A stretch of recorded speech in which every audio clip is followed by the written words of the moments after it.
মানুষ অন্যকে নিয়ে খুব সমালোচনা করে, অন্যের খারাপ সংবাদ শুনতে খুব ইন্টারেস্ট দেখায়।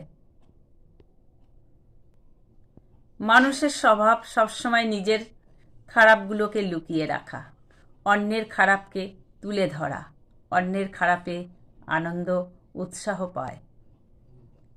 অন্যের সুখবর পেলে মন খারাপ হয়, নিজের সুখবরে আনন্দ পায়। মানুষ বড় স্বার্থপর, মানুষ নিজেকে বড় ভালোবাসে, তাই সব সময় চায় তার নিজের ভালো। অন্যের ভালোতে মানুষ ভিতরে মুখে সামনে যাই বলুক, ভিতরে ভিতরে কষ্ট পায়।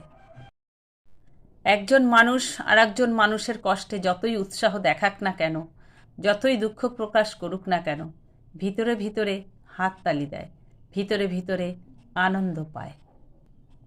এটাই হলো মানুষের একমাত্র স্বভাব।